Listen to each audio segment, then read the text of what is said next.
I'm a psychology student, and one of the topics we had at university was discrimination. And so we learned about all the different forms of discrimination, and one of the topics was sexism.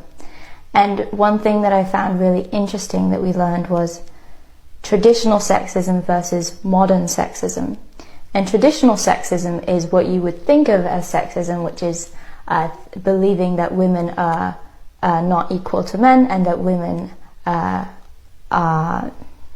not worthy of the same things as men, that women aren't allowed to vote, or that women don't deserve to have their own credit card, that women's place is at home in the kitchen and with children. Those are forms of traditional sexism, which is what we all think of when we think of sexism.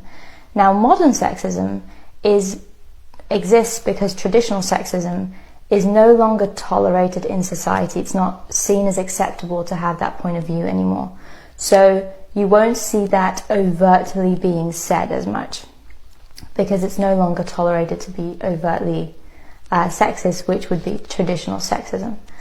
But modern sexism is basically the way that sexism has morphed to become tolerated by society, because it's not saying these things blatantly, but modern sexism is defined as the denial of discrimination and the rejection of measures aimed to reduce inequality.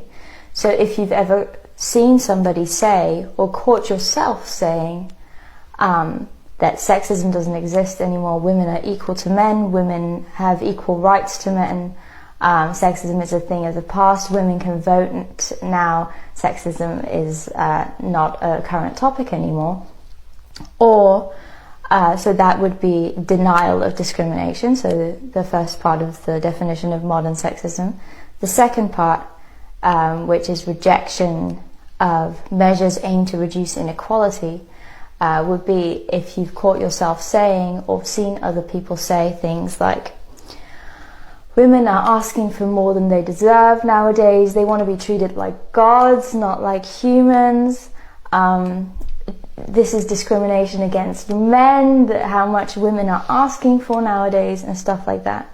I've seen a lot of comments like that under one of my recent YouTube videos, which I made a couple videos replying to hate comments on my channel.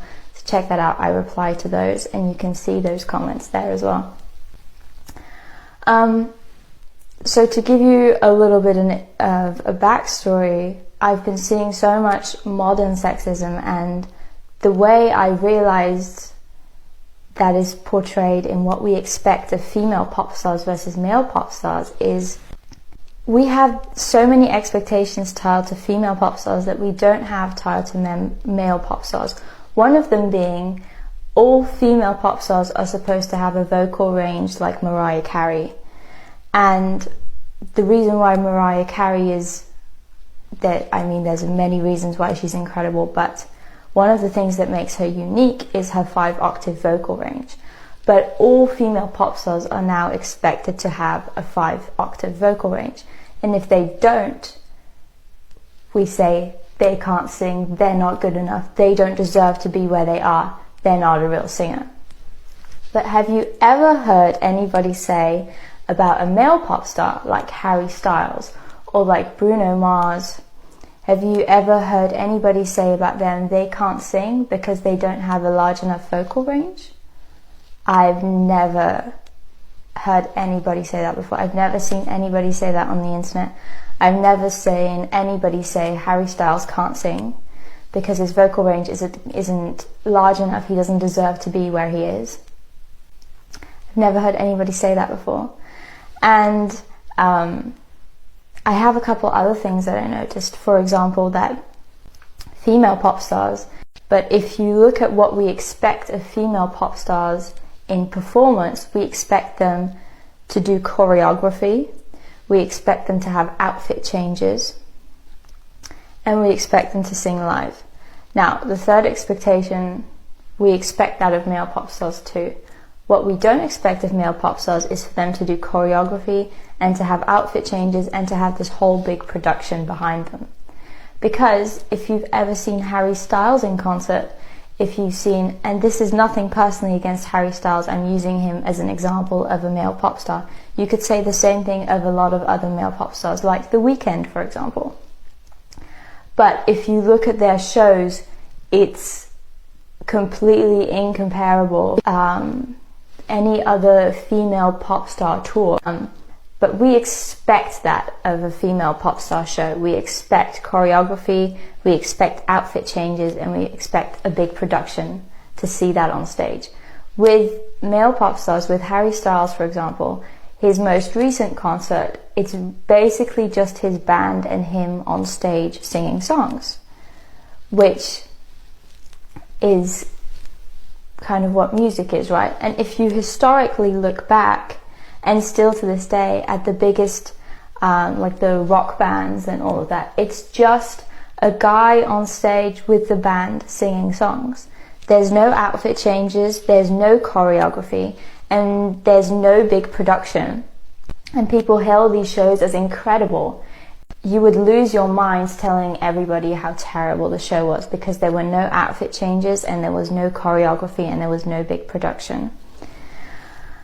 And I just, have you ever thought about the parallels there, and the dystopia and the very warped expectations that we have to different pop stars because of their gender? And how I see a lot of women even tearing down female pop stars because they don't adhere to these much higher standards than we have for male pop stars. And you might be shocked when you realize that it's mostly men that have this attitude, but you will also see women have this attitude. And if you can think logically, you might find that very shocking. And one theory to explain that is system justification, which is that you have the internal belief and expectation that the system is for your benefit. And so society and the way that it is built and everything that is society in and of itself is for everybody's good, and things are rigged in people's favors. We want people to succeed. We don't want to see people fall. And if you say these things out loud, blatantly, it might sound unrealistic, but these are all favorable beliefs that we have. We don't have the belief in ourselves that society is trying to tear down women, or that society is trying to make sure that women don't rise as high as men. And so thinking that sexism still exists, and that now it's just morphed a little bit into modern sexism as opposed to traditional sexism, and so seeing that women are actually not